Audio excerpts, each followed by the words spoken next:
নাহমাদুহু ওয়া নুসাল্লি আলা কারীম আম্মা বাদ।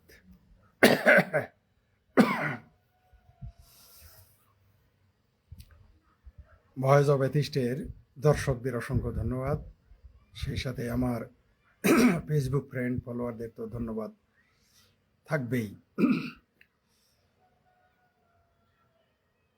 বিএনপির নেতা সিনিয়র যুগ্ম মহাসচিব, যাকে কেউ কেউ কেসি গেট রিজভি বলে, কেউ নাটা রিজভি বলে,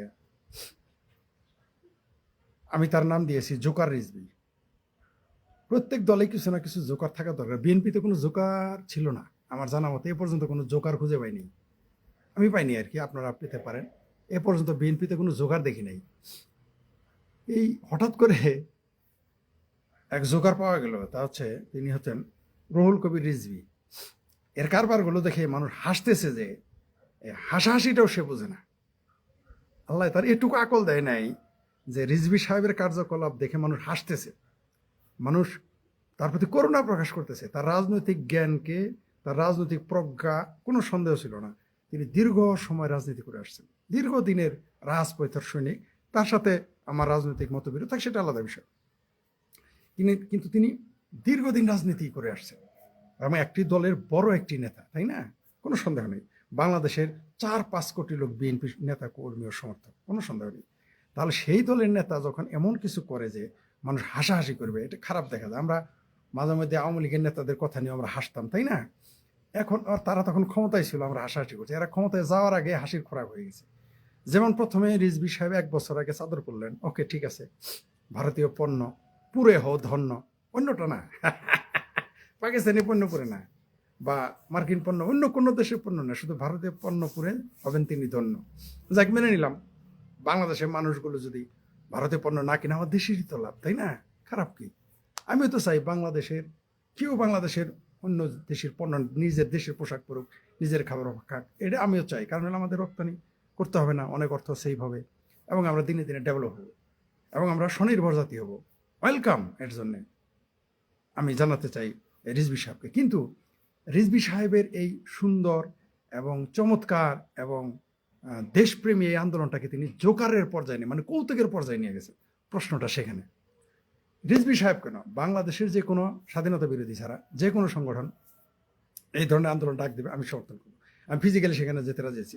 বিএনপি যদি কালকে স্বদেশী আন্দোলন ডাক দেয়, জাতীয় পার্টি যদি কালকে, মানে যে কোনো স্বাধীনতার পক্ষের দল সরাসরি যারা বিরোধিতা করে না, তারা এখন অন্তরে কি আছে তো আমরা জানি না।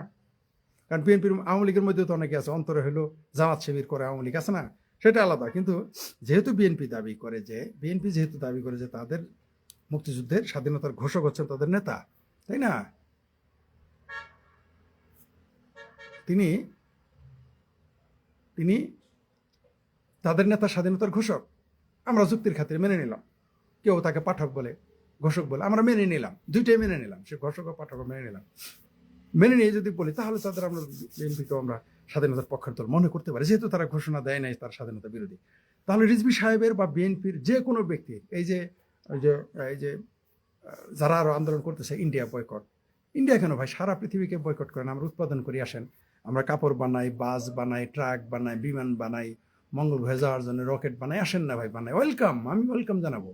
আমি তো গর্ববোধ করবো যদি এই বাংলাদেশ স্বনির্ভর হয়। এই আন্দোলনেও আমরা সম্পৃক্ত। কিন্তু আন্দোলনটা যখন একটা সুনির্দিষ্ট দল, সুনির্দিষ্ট দেশ, সুনির্দিষ্ট গণ্ডির ভিতরে থাকে, তখন বুঝতে হবে যে দাল মে কুচ কালা হায়। রিজভী সাহেব 1 বছর আগে পড়লেন তার গায়ের চাদর, 1 বছর পরে পড়লেন তার বইয়ের শাড়ি, ঠিক তার কয়দিন পরেই তিনি পড়লেন রাজশাহীতে গিয়ে, গতকাল নাকি পড়েছেন নাকি আজকে, যে তিনি তার বিছানার চাদর পড়তেছেন, জয়পুর থেকে কিনে আনছেন। বুঝতে পারছেন তো তারা কত দূর যায়? তারা জয়পুর থেকেও মানে সারা ভারতের কাশ্মীরের চাদর, কাশ্মীরের গায়ে দেওয়ার চাদর, বইয়ের কাশ্মীরি শাল, জয়পুরে, মানে ভারতের সব জিনিস এরা ব্যবহার করে আসছে। বোঝা গেল আমি যে এতবার ভারতে গেছি, আমাকে যে এতবার মানুষ ভারতের দালাল, আমি জীবনে জয়পুরের কাপড় আমি পরি নাই। আমার জীবনে একবার কাশ্মীরি চাদর আনছিলাম আমার বাবার জন্য, শুধু আমার জন্যও না, আমার বাবার জন্য একটা কাশ্মীরি চাদর আনিছিলাম। এছাড়া আমি জীবনে ভারতের কোনো পণ্য, মানে ইন্টেনশনালি কিনে এনে বাসায় দেওয়া আমি দেই নাই। আমার বাবাকে শুধু কিনে দিয়েছিলাম একটা কাশ্মীরি চাদর, কারণ তারা বলছিল, আমাকে বলছিল, তুমি ভারত যাও বাবা, উনি মানুষের কাছে আমার একটা চাদর এনে দিবা। আমি যে হ্যাঁ এনে দিব। আমি চাদর এনে দিছি একদিন, কয়টা আমার পছন্দ না, কয়টা কি কাশ্মীরের চাদর, আমি যে না, আমি কাশ্মীরের চাদর পিনবো। এখন কি করবো, আর পিনবো মানে সে গায়ে দিবে, আর কি করবো, ওটা ওর থাকে। পরে আমি আরেকবার তাকে কাশ্মীর থেকে একটা চাদর এনে দিই। এছাড়া আমি জীবনে ভারতীয় পোশাক আমার বাড়িতে আপনি পাবেন না। দু একটা জুতা পাইতে পারেন, জুতা সস্তা তাই কিনে আনি। ঠিক আছে, কারণ ভারত হলো জুতার জন্য এত সস্তা, আমাদের সাথে অনেক ভালো এবং সস্তা। অবশ্য ভারতে দামি জুতাও আছে, ওই বাংলাদেশে বহু দামি জুতা আছে ভারতেও, ওগুলো কিনে অত টাকা তো নাই। কিন্তু তুলনামূলক বাংলাদেশের যে সকল জুতা আমরা কিনি, ওই তুলনায় ভারতের জুতা অনেক সস্তা, সেগুলো আমি এই জন্য আমি সাধারণত জুতাটা কিনি। এছাড়া আমার ওখানে পাবেন না ভারতের কোনো পণ্য মেডিসিন ছাড়া। আমরা মেডিসিন তাও খুবই কম, ঠিক আছে, ওই মুভ টুব আনি তাও আমার আত্মীয় স্বজনরা দেওয়ার জন্য, আমি ইউজ করি না, খুব কম। যাই হোক, এই রিজভী সাহেবরা উপরে উপরে ইন্ডিয়া বয়কটি, আমাদের বলে ভারতের দালাল, কিন্তু ভারতের সব তারা ব্যবহার করে। আমি এখন সংশয় আছে, এমনি বলছিলাম যে আল্লাহ গো, না জানি কবে না জানি রিজভী সাহেব বইয়ের অন্য কিছু পরে, মানে খোলামেলা বলি, যেহেতু শেখ হাসিনা ব্রা নিয়ে আপনারা রাস্তায় দেখাইতে পারছেন এইভাবে, মানে আমার দুশ্মনেরও ব্রা আমি নিয়ে এইভাবে কোনোদিন দেখাবো না। মনে করেন আমার দুশ্মন আপনি, আপনার বাড়ি ঘর আমি দখল করে নিলাম, তারপর আপনার বউ পোলাপান মায়ের ব্রানে এরকম এরকম হাতটাই করবো না। এই এত বড় নির্বোধ নির্লজ্জ বেহায়া আমি না। তারপরে বলতে হচ্ছে, যেহেতু ওটা বলতে পারছেন, তাহলে আমি একটু বলি। আমার মনে হয় কয়দিন পরে খুব শীঘ্রই, এর আগেও বলেছি আবার বলি, এর আগে ইন্টারেক্ট করছি, ডাইরেক্ট করি, আমার মনে হয় এরপরে, যেহেতু একবার চাদর পরলেন 1 বছর আগে, 1 বছর পরে পরলেন বইয়ের শাড়ি, তার কয়দিন পরে বললেন বিছানার চাদর। চিন্তা করে দেখেন, বিছানার চাদরটাও তাদের ভারতীয়, আর আমাদের বলে ভারতের দালাল। তো আমার মনে হয় আর কয়দিন পরে তিনি তার বইয়ের পেটিকোট পেন্টি ব্রা পরা শুরু করবেন। আমি খুব চিন্তিত আছি। আপনারা এই জোকার রিজভিকে থামান। আপনারা আপনাদের দলকে কৌতুকের বস্তু বানাবেন না, কৌতুকের বিষয় বানাবেন না। অলরেডি রিজভি সাহেব কিন্তু কৌতুকের বিষয় হয়ে গেছে। আচ্ছা, এই যে তিনি টিএস খাইছেন, ওগুলো কি করবেন এখন? ওই যে ইন্ডিয়ান গরুর মাংস খাইছেন, সেগুলো কি করবেন? ওগুলো কেমনে বের করবেন? হ্যাঁ। তারপর ওই যে তার হার্টের নাকি রিংও আছে পরানো, ওটা কি করে, ওটা বের করে আনবেন? আসলে ভারত বিরোধিতা ছাড়া তাদের পুঁজি নাই। আমি একটু আগে একটা লাইভে বললাম, ভারত বিরোধিতা ছাড়া বিএনপি জামাত এদের কোনো ক্যাপিটাল নেই। মূলত এরা ভারত বিরোধিতা করে, কারণ জামাত তো মুক্তিযুদ্ধ বিরোধিতা করে সরাসরি, বিএনপি সরাসরি মুক্তিযুদ্ধ বিরোধিতা করে, কিন্তু ভারত বিরোধিতা করে। ঠিক আছে, এখন আপনি ভারত বিরোধিতায় যদি আপনি পুঁজি হয়, অবশ্য অনেকে আমাকে বলেছে বিএনপি ঠিক হয়ে নিয়েছে না, বিএনপি কেন এতদিন টিকে থাকলো, আমি গবেষণা করেছি। আমার কাছে কিন্তু বিএনপি একটি বিস্ময়কর ব্যাপার, বিএনপির দল হিসেবে আমার কাছে বিস্ময়কর। আমি বিএনপি দলকে নিয়ে মিনিমাম আমি এত মানে দল আওয়ামী লীগের ইতিহাস পড়েছি, কিন্তু দল হিসেবে আওয়ামী লীগকে নিয়ে আমি কোনোদিন গবেষণা করিনি। কিন্তু বিএনপিকে নিয়ে আমি কমপক্ষে 10 বছর গবেষণা করছি রাজনৈতিক দল হিসেবে। এরা সফল কীভাবে সফল? একটা জেনারেলের তৈরি দল, একটা সেনাবাহিনীর ভিতর থেকে তৈরি করা একটা দল এতদিন টিকে আছে এবং বহাল তবিয়তে আছে, এবং তাদের কোটি কোটি সমর্থক, এতে তারা সফল, কোনো সন্দেহ নেই। কিন্তু তাদের পুঁজি কি? তাদের পুঁজি, মূল পুঁজি হচ্ছে ভারত বিরোধিতা করা প্রকাশ্যে, আর অপ্রকাশ্যে মুক্তিযুদ্ধের বিরোধিতা করা। সেটা করে অবশ্য অপ্রকাশ্যে। তারা দাবি করে সাদেক হোসেন খোকা মুক্তিযোদ্ধা, জিয়াউর রহমান মুক্তিযোদ্ধা, ওকে ফাইন, অবশ্যই মুক্তিযোদ্ধারা আমাদের জাতীয়, মানে আমাদের বীর সন্তান, তারা আমাদের বীর সেনানী, তারা আমাদের মাথার তাজ আমরা মনে করি। নিঃসন্দেহে মুক্তিযোদ্ধারা না থাকলে আজকে আমি ফরিদ এরকম থাকতাম না। হয়তো আমাকে, যেটা বুঝে নিত আমাদের পাঞ্জাবিদের, আমাদের বাপচা ছাড়া কী চাকরি করতো, কয়জন লোক চাকরি করতো তখন, আমাদের কী পরিণত। আজকে যারা এই যে ওসিডিসি হন, এসপি হন, জেনারেল হন, পুলিশের আইজিপি হন, এগুলো চোখে দেখতেন? কোনো দিনই না। যাই হোক, তো তাই এই সমস্ত ক্রেডিট কাদের ওখানে যায়? ক্রেডিট যায় মুক্তিযোদ্ধাদের প্রতি। কারণ এই যে মুক্তিযোদ্ধা না থাকলে আমি ফরিদ এরকম হইতে পারতাম না। আমাকে ছোটোখাটো কাজ করে খেতে হতো, জিন্দেগি আমার থাকতো চতুর্থ শ্রেণী, তৃতীয়ও না। আমাদের যারা সরকারি চাকরি করতো তারাই থাকতো তৃতীয় শ্রেণীর, আমরা তো চতুর্থ পঞ্চম শ্রেণীর জীবনযাপন করতাম। হ্যাঁ, প্রথমে পরাইলো নিজের চাদর, তারপরে পরাইলো বধুর শাড়ি, তারপর পরাইলো বিছানার চাদর। মানে কি, পোড়ায়, অমর জীবন লিখেছেন, পোড়ায় আর কেনে, কেনে আর পোড়ায়, এরাই মুখে বলে ভারতীয় বয়কটি। মূলত ভারতে কি মানুষ খোলা আগে এরা চাটে, এরাই আবার অনেক কিছুই বলতে পারি, কিন্তু এখন কিছু লেখার সময় নাই, ইচ্ছাও নাই। ধন্যবাদ অমর জীবন বড় ভাই, আপনার কথাগুলো আমি বক্সে সাউন্ড বাজিয়ে দেওয়ানগঞ্জ থানা পথচারক থেকে শুনি। কি বলেন ভাই? বঙ্গবন্ধুর আদর্শ সৈনিক একজন লিখছেন, তিনি শিরোনাম হচ্ছে বঙ্গবন্ধু, আমি বঙ্গবন্ধুর আদর্শ সৈনিক। বড় ভাই, আপনার কথাগুলো আমি বক্সে সাউন্ড বাজিয়ে দেওয়ানগঞ্জ থানা পাথরচরের বাজার থেকে শুনতেছি। অসংখ্য ধন্যবাদ আপনাকে। আপনারা যারা দর্শক আছেন, শ্রোতা আছেন, তারাই তো আমাদের প্রাণ। আমরা আপনাদের কথাগুলোই আমাদের মুখ দিয়ে বলি, আপনাদের চিন্তা চেতনাগুলো আমরা প্রকাশ করি, কারণ এখন তো কথা বলা বিপজ্জনক। এখন আমরা ভাই বলির পাঠা হয়ে গেছি, রিস্ক নিয়েছি, ঝুঁকি নিয়েছি, বিড়ালের গলায় ঘন্টি আমরা বাদ। আপনাকে অসংখ্য ধন্যবাদ যারা এই যে দেওয়ানগঞ্জ থেকে শুনতেছেন।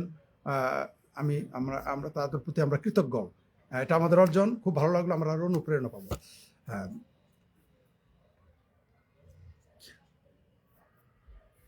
হ্যাঁ, মুফাজ্জল ইসলাম মাথা খারাপ হয়ে যাবে, কারণ ফাইনালি যে যা তা প্রকাশ হয়ে যাবে। আপনি যাই করেন না কেন, সে যা তা হয়ে যাবে। মুফাজ্জল ভাই যেইভাবে পোল্টি মারবেন, আমি খুবই মর্মাহত, সবচেয়ে মর্মাহত আমি, কারণ মুফাজ্জল ইসলাম ভাইকে আমি খুব শ্রদ্ধা করি, এবং তার অনেক স্কলার, সেই ইসলামী স্কলার মনে করি তাকে। যাই হোক, সেটা অন্য দিন বলবো। এই যে এর ঠিকই বলছেন, এরপর আর কি পড়াবে? এরপরে হ্যাঁ, আরাকান আর্মি আমি পরে লাইভে আসবো, পরে জানাবো। মূল বিষয় থাকি ব্রাপ এন্ট্রি পূর্বে নুনি জাতি জানতে চায়। হ্যাঁ, এখন আমি তো চিন্তিত আছি। আমি তার কন্যার কথা বললাম না, কারণ ওটা খুবই খারাপ শোনা যায়। আমার মনে হয় এটা বলা উচিত না, কারণ আমারও কন্যা আছে, যদিও বউ আছে, তাই না? কিন্তু এটা তার হাস্যকর একটা বিষয়। তিনি 2 দিন পর পর একটা পড়তেছেন, সেটা পড়তেছেন। আসলে তিনি কি পড়তে চায় জানেন? বাংলাদেশের পতাকা। আমি আপনাদের বলে রাখি, যদি কোনোদিন এই বাংলাদেশ থেকে মুক্তিযুদ্ধের পক্ষে শক্তিকে দাবায় দিতে পারে, যদি কোনোদিন পারবে না, এটা বলার দরকার নেই, পারবেও না, তবুও বলি যদি পারে, তাহলে তারা বাংলাদেশের পতাকা উড়বে, বাংলাদেশের মানচিত্রকে তারা পাকিস্তানের সাথে অ্যাড করবে। ওই যে বলি হেফাজতে পাকিস্তান, এমনি বলি না, তারা আসলে হেফাজতে পাকিস্তান মানে কি? মানে এরা পাকিস্তান রক্ষক, হেফাজতে পাকিস্তান রক্ষাকারী। এরা ওই 71 সালের পূর্বের পাকিস্তানে ফিরে যেতে চায়, সেই জন্য তাদের আয়োজন। এটা আমরা জানি, ভিতরে ভিতরে পাকিস্তান, দিল মে পাকিস্তান। শেখ হাসিনা একদিন সংসদে বলছিলেন না, প্রধানমন্ত্রী থাকাকালীন, যে পেয়ারা পাকিস্তানি। আসলে তাই, এরা দিল মে পেয়ারা পাকিস্তান, মগজে আফগানিস্তান, দিল মে পেয়ারা পাকিস্তান। ভারতের গালি দিব, মুজিবের গালি দিব, থাকবে হলো আমেরিকার জাপান। এটাই হচ্ছে বাংলাদেশের বেশিরভাগ পেয়ারা পাকিস্তানের কথা। রিজভী সাহেব মূলত প্রথমে নিজেকেই কৌতুকে পরিণত করেছেন চাদর পড়তে গিয়ে। প্রথমবার ঠিক ছিল, সেটা তার অধিকার আছে পুরো, কিন্তু পরে যেগুলো কাণ্ড তিনি ঘটালেন হাস্যকর। একটা বিএনপির কি একটা নেতাকর্মী নাই রিজভী সাহেবকে বোঝানোর? আরে ভাই, রিজভী সাহেব তো ক্ষুধা হয়ে যায় না, রিজভী সাহেব তো প্রধানমন্ত্রী হয় না, রিজভী সাহেব তো মন্ত্রী হয় না। ভয় পান কেন? একটু বলেন যে স্যার, এভাবে বলেন, স্যার করিয়ে বলেন যে স্যার বা লিডার, আপনি যেগুলো করছেন, মানুষ তো হাসতেছে। আপনি আজকে পরবেন চাদর, কালকে পরবেন বউয়ের শাড়ি, পরশুদিন পরবেন বিছানার চাদর, এরপরে যে ন্যাপকিন পরবেন নাকি কয়েকদিন পরে? আচ্ছা, আমার তো ধারণা ন্যাপকিনও বোধহয় ভারত থেকে আনে। আমার তো শেষে দেখা যাবে, আমার মনে হয় তিনি ন্যাপকিনটাও ভারত থেকে আনেন, আমার ধারণা। টিস্যুটাও বোধহয় ভারত থেকে আনেন। কয়দিন পরে এগুলো পরবেন। রাজশাহীতে গিয়ে তিনি যা করলেন, এমনি তো রাজশাহীতে অধিকাংশ লোক হলো ভারত বিরোধী, আমরা জানি বেশিরভাগ লোক ভারত বিরোধী রাজশাহীতে, কারণ এবং রাজাকার আলবদর জামাতের ঘাঁটি এগুলো বেশিরভাগ আমরা জানি। সবার কথাই বলতেছেন, রাজশাহীতে অনেক মুক্তিযুদ্ধের পক্ষের লোক আছেন, কোনো সন্দেহ নেই। রাজশাহী আমার পছন্দের জায়গা, চমৎকার পছন্দের জায়গা। রাজশাহীর অনেক লোক আমার বন্ধু বান্ধব আছে, খুব ভালো লাগে তাদের। রাজশাহী মানুষজন খুব ভালো, কোনো সন্দেহ নেই। আমি তাদের খুব পছন্দ করি। আমার ছোটবেলা বান্ধবী ছিল, বন্ধু ছিল রাজশাহী। যাই হোক, যেটা বলতেছিলাম, এই যে রিজভী সাহেব করলেন এই কাজটা, তাকে থামান। আপনারা যারা বিএনপি করেন, রিজভী সাহেবকে থামান। তা না হলে আপনারা, রিজভী সাহেব তো জোকারে পরিণত হয়েই গেছে, রিজভী সাহেব জোকার হয়ে গেছেন, এখন আপনার দলটাকে জোকারে পরিণত করবে। মানে আপনারা প্রমাণ করে দিচ্ছেন যে আপনারা যারা তথাকথিত ভারত বিরোধী, ভারত বয়কটি গ্রুপ, তারা ভারতের সবকিছু ব্যবহার করেন, আর আমাদের বলেন দালাল। যাই হোক, আমরা দেখেছি যে যারা ইন্ডিয়া বয়কট বেশি করে, তারা কিন্তু ইন্ডিয়ান। ইদানিং শুনলাম যে কি সিনেমা যেন মুক্তি পাইছে, পুষ্পা 2 নাকি। তো যারা ইন্ডিয়া বয়কটি, তারা কয়জন দেখছেন? বুকে হাত তুলে একটু বলেন তো, ইন্ডিয়ান বয়কটি গ্রুপেরা কয়জন দেখেন নাই? না করেন যে দেখি নাই। ইন্ডিয়া ছাড়া বাংলাদেশের সাথে, ইন্ডিয়ার সাথে বাংলাদেশের সুসম্পর্কের উপর নির্ভর করে বাংলাদেশের অস্তিত্ব। তার মানে এই না যে বড় রাষ্ট্র হলে তার না। কি কারণে? তারা 19,000 ভারতের উপরে খেপা কেন জানায় না রিজভী সাহেবরা? এদের বড়ই বেদনা। একদিকে বলে ভারত বিএনপি হলো মুক্তিযোদ্ধার ঘোষকের দল, আর এদিকে তারা ভারত বিরোধী। কারণ কি জানেন? 19,000 থেকে মতান্তর 21,000 সৈন্য জান দিছে, বলিদান দিছে ভারতের এই বাংলাদেশের মুক্তিযুদ্ধে। তারা তো ভেতরে ভেতরে পাকিস্তানি, তারা তো পাকিস্তান ভাঙার বেদনা ভুলতে পারে না। তাই ভারত বিরোধিতা করতেই হবে, ভারত বিরোধিতা করতে হবে। সিংহবামেরাও দেখবেন ভারত বিরোধিতা করে, কারণ ভিতরে ভিতরে তারা পাকিস্তানি না হলেও তারা মুক্তিযুদ্ধকে পছন্দ করে না। তারা পেয়ারা পাকিস্তানি না হলেও মুক্তিযুদ্ধের পক্ষে না। আবার যারা পেয়ারা পাকিস্তানি, তারা 2 কারণে, একটা হলো তারা নিজেরা পেয়ারা পাকিস্তানি, আর হলো মুক্তিযুদ্ধে ভারত সহযোগিতা করছে। এই জন্য তাদের বুকে এত ব্যথা। আপনাদের এই ব্যথা জারি রাখনা চাহিয়ে, আপনারা জয় বাংলা দেখে ভয় পান না স্লোগান, জয় বাংলার ডোর আপনাদের বুকের ভিতরে আমরা রাখবো, এটা থাকা উচিত। আপনারা সবচেয়ে আমি হাসছি যে আমি ইন্টারেস্টেড ছিলাম না ওই বিষয়টায়। যেদিন আওয়ামী লীগের নেত্রী শেখ হাসিনা, আমাদের প্রধানমন্ত্রী, তিনি যখন ভাষণ দেন তখন নাকি বাংলাদেশের নেট স্লো করে দিয়েছিল। তো পলক সাহেব তো এই কাজ করতাম, আমরা সমালোচনা করতাম। ওই ইউনুসের চামচা চামচিদের কিন্তু আমি সমালোচনা করতে শুনলাম না, যদি প্রসঙ্গের বাইরে ছিল একটু মনে হইলো তাই বললাম, ভুলে যাবো। ইউনুসের চামচা চামচার এবার পোস্ট লেখলো না নেট কেন স্লো, এইবার কিন্তু সিংহবামেরা লেখে নাই। সিংহবাম, তারপর ইউনুসের নয়া চামচা, বামপন্থী রাজনীতি করে প্রগতিশীল, আবার ইউনুসের চামচা। একটা প্রগ্রেসিভ মানুষ কিভাবে ইউনুসের চামচা হইতে পারে, যে গণতন্ত্র হত্যাকারী, মানুষ হত্যাকারী, জ্বালাপোড়া করছে, যে নিজে বলে মাস্টার মাইন্ড এই দেশে সবগুলো করছে, যে হিজবুত তাহারির সাথে থাকে। আপনি একজন প্রগ্রেসিভ মানুষ হয়ে আপনি 100 বার আওয়ামী লীগের সমালোচনা করেন, 200 বার করেন, 300 বার করেন। এটা সাইফুল বাতিন টিটু বলছে, বা আরও আছে, আরও একটু আগে একজন আমার কমরেড আজহারের সাথে আমার কথা হলো, তিনিও বলেন যে 100 বার আওয়ামী লীগের সমালোচনা করেন, আওয়ামী লীগের তুলোধন করে ফেলেন, সমালোচনা করেন, প্রয়োজন তার বিরোধিতা করেন, কিন্তু মুক্তিযুদ্ধের প্রশ্নে আপনি যাদের সাথে আপোষ নেই তাদের সাথে আপনি কীভাবে বস করেন? মুক্তিযুদ্ধের প্রশ্নে আপনি কি করবেন? ইউনুস মুক্তিযুদ্ধ বিরোধী না? ইউনুস কাদের নিয়ে ক্ষমতায় তারা মুক্তিযুদ্ধ বিরোধী না? আপনি তাকে সমর্থন করতেছেন। আমি এই যে আমাকে যারা এখন সমর্থন করেন, আমাকে স্নেহ দেন, স্নেহ করেন, ভালোবাসেন, শ্রদ্ধা করেন, আমি তো কালকে রাজাকারের সাথে আপনার বলতে কিসের ভিত্তিতে আপনার সাথে আমার সম্পর্ক? আপনার সাথে আমার সম্পর্ক মুক্তিযুদ্ধের সাথে না, আওয়ামী লীগ বিএনপির সাথে তো আমার সম্পর্ক না, আওয়ামী লীগ বিএনপির সাথে বেরিয়ে গেল না তো, আপনার সাথে আমার সম্পর্ক কি? মুক্তিযুদ্ধের সাথে না আমরা বিশ্বাস করি। আপনি আওয়ামী লীগ করতে পারেন, বিএনপি করতে পারেন, জাতীয় পার্টি করতে পারেন, অন্য যে কোনো দলই করতে পারেন। আওয়ামী লীগের সমালোচনা 100 বার করে না, আমরা তো বলি নাই, আমরা করি না। আমার পোস্টগুলো দেখেন, অনেকে যারা বলেন আওয়ামী লীগের চামচা, পোস্টগুলো পড়ে দেখছেন? শুক্র 8 দিন আমার পোস্ট দেখে সিক্রেসিরি করেন। আওয়ামী লীগের আমলে দৌড়ানি গেছি, বিএনপির আমলে দৌড়ানি গেছি, 2 আমলে গলায় ধরে তুলে নিয়ে গেছে। আপনারা বলেন আমরা আওয়ামী লীগের চামচামি করি না। মুক্তিযুদ্ধের প্রশ্নে আমরা মুক্তিযুদ্ধের পক্ষে বলি, আপনারা মনে করেন আমরা আওয়ামী লীগের চামচা, তাই না? এটা মনে করেন কেন? মানে আমরা মুক্তিযুদ্ধের বিরুদ্ধে, তাই আপনার লাগে। আপনি আওয়ামী লীগকে স্বৈরাচার বলেন, শেখ হাসিনাকে স্বৈরাচার বলেন, 100 বার বলেন, আপনার রাইটস আছে বলার, আপনার বাক স্বাধীনতাকে আমরা বিশ্বাস করি, স্বীকৃতি দিই। এবং আমিও মনে করি যে তারা যদি আবার আওয়ামী লীগ ক্ষমতা আসে, শেখ হাসিনাকে বকাঝকা করার, সমালোচনা করার অধিকার দিতে হবে। ইট শুড বি না, মাস্ট বি। ঠিক আছে, দেওয়া উচিত, দিতে হবে, এটা সাংবাদিক অধিকার। কিন্তু তার মানে এই না তো আপনি মুক্তিযুদ্ধ বিরোধিতা করবেন, মুক্তিযুদ্ধ বিরোধীর পক্ষের লোকে বসে আপনি শেখ হাসিনার সমালোচনা করবেন, প্রায় গাল ভাড়ায় ফেলাবো, সময় আমাদের আসবে, প্রায় গাল ভাড়ায় ফেলাবো, প্রায়। শেখ হাসিনার সমালোচনা 100 বার করেন, আপনি পাকিস্তানিদের পক্ষে কে? আপনি হিজবুত তাহরিরের পক্ষে কেন? আপনি হেফাজতের পক্ষে কেন? বদমাইশি করার জায়গা হয় না, ওগুলো আমরা বুঝি, ওগুলো আমরা বুঝি বন্ডামি আপনাদের। ওই যে উপরে বলেন প্রগতিশীল, তলে তলে ইউনুসের পক্ষে কেন? কেন পলকের এত সমালোচনা করছেন? আমরাও করছি, রাইট? যখন নেট স্লো করে দিত, কেন 8 তারিখ, কবে ভাষণ দিল? 8 তারিখ না, আমার খেয়াল নেই। যেদিন শেখ হাসিনা ভাষণ দিল, এই ডিজিটাল তিনি যে বক্তব্য রাখলেন সামাজিক যোগাযোগ মাধ্যমে, আপনারা সেদিন বাংলাদেশ নেট স্লো করলেন কেন? এখন তো ইউনুসের যারা এখন নয়া ইউনুসের চামচা, আমি মৌলবীদের কথা বলি নাই, বিএনপি আওয়ামী লীগের কথা বলি নাই, বিএনপি বা অন্যদের কথা বলি নাই, আমি বলছি যারা নয়া ইউনুসের চামচা হয়েছেন প্রগতিশীলের নাম দিয়ে, তথাকথিত ইউনুসের চামচা চামচি, তারা তো একবারও বললেন না পলক সাহেব কেন? পলক সাহেব তো নাই, এখন নেট স্লো করে কেন? ও, বোঝা যায়, অনেক কিছুই বোঝা যায়।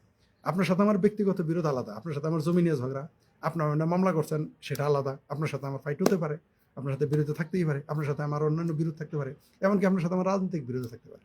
কিন্তু মুক্তিযুদ্ধের প্রশ্নে তো আপনাকে আমি ছাড় দিব না ভাই, আমি দিতে পারি না। শেখ হাসিনা খেলে আপনার স্বৈরাচার তো ইদানিং বলতেছে, আপনি তো বলেন যে ক্ষমতায় যাওয়ার জন্য শেখ হাসিনাকে তারা, আপনি ক্ষমতায় গিয়ে শেখ হাসিনা যা করছে তার বেশি করতেছেন এবং করবেন, এটা আপনার উদ্দেশ্য। আমার উদ্দেশ্য ভাই তা না, আমার উদ্দেশ্য দেশে গণতন্ত্র আসতে হবে, মুক্তিযুদ্ধের চেতনা বাস্তবায়িত থাকতে হবেই, আমাদের ফাইট এইখানে। ধন্যবাদ সকলকে। রিজভী সাহেবের যারা ভক্ত আছেন, রিজভী সাহেবকে বোঝান নিজে তো জোকারে পরিণত হয়েছে, বিএনপি দলটাকে যেন জোকারে পরিণত না করে, হাসাহাসির পাত্র যেন না বানায়। কারণ আজকে চাদর পরলো, কালকে চাদর পরছে, পরশু বিছানার চাদর, তারপর গায়ের চাদর, তারপর পেন্টি যেদিন পূর্ব মানুষ আরো হাসবে, নিজেদের রক্ষা করেন হাসাহাসি থেকে। ধন্যবাদ সকলকে।